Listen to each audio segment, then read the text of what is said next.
বিদ্যুৎ বিভাগৰ দ্বাৰা হাৰাশাস্তি কৰিছে।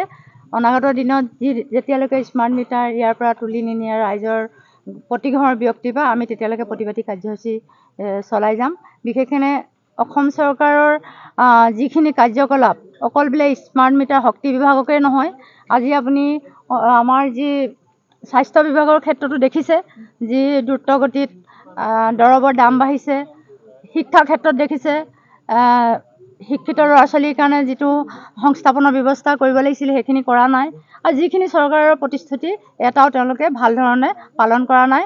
সেইকাৰণে আমাৰ যি চৰকাৰৰ আমাৰ অসম প্ৰদেশ কংগ্ৰেছ কমিটিৰ লগতে ব্লকৰ যিখিনি নিৰ্দেশনা আছে আমি গাঁৱে ভূঞে এইখিনিক লৈ প্ৰচাৰ চলাই যাম আৰু অনাগত দিনত আমি চৰকাৰখনক সন্মান কৰাবৰ কাৰণে চেষ্টা কৰিম।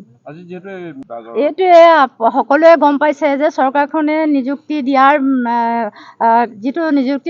প্ৰতিশ্ৰুতি দিছিল সেইটো তেওঁলোকে এতিয়ালৈকে ফলপ্ৰসূ কৰিব পৰা নাই। দেখিছে আপোনালোকে ছ'চিয়েল মিডিয়াত লাখ লাখ ল'ৰা ছোৱালীক চাকৰি দিছোঁ বুলি কৈছে, কিন্তু আজি এই ফোপোলা স্বৰূপটো আমাৰ এখন নাজিৰা সমষ্টিৰ সৰু এটা অঞ্চল যিটো গেলেকী অঞ্চল বুলি কয়, তাত পাৱাৰ শক্তি বিতৰণ যিটো কাৰ্যালয় আপোনালোকে সকলোৱে আজি ছ'চিয়েল মিডিয়াৰ থ্ৰুৱেদি আপোনালোকে দেখিবলৈ পাইছে।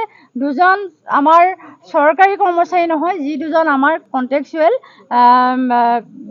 কৰ্মীক ইয়াত ৰাখি থৈছে। অতি দুখৰ কথা, অতি লজ্জাজনক বিষয়। চৰকাৰখনৰ যি ফোপোলা স্বৰূপ আজি 10টা বছৰৰ যিবিলাক তেওঁলোকৰ কাৰ্যক্ষমতা আপোনালোকে দেখিছে, কিন্তু তেওঁলোকে অকল ছ'চিয়েল মিডিয়াক লৈয়ে চলাই থাকিম বুলি ভাবিছে।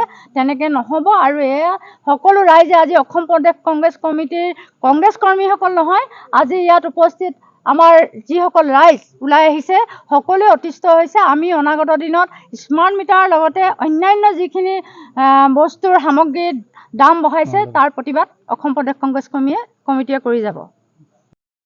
ৰাইজ যেনেকৈ ওলাই আহিছে আমি অসম প্ৰদেশ কংগ্ৰেছৰ নেতৃত্বত যি প্ৰতিবাদ কৰা হৈছে, আমি প্ৰত্যেকখন ব্লকে আমাৰ আমগুৰিত কৰা হৈছে, নাজিৰাত কৰা হৈছে, চন্তকত কৰা হৈছে।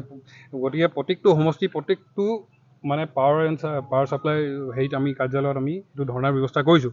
আৰু আমি দেখা পাইছোঁ যে আমাৰ বিৰোধী দলৰ দলপতি দেৱব্ৰত শইকীয়াৰ নেতৃত্বত আজি বিধানসভাতো ঘোৰ প্ৰতিবাদ কৰা হৈছে স্মাৰ্ট মিটাৰৰ এগেইনষ্টত। গতিকে আমি আমাৰ মুৰব্বীসকল আছে, পদক বিষয়ববীয়া আছে, যিধৰণে তেওঁলোকৰ পৰা আমি নিৰ্দেশনা পাওঁ সেইধৰণে আমি প্ৰতিবাদ কৰি যাম যেতিয়ালৈকে স্মাৰ্ট মিটাৰ চৰকাৰখনে বন্ধ নকৰে।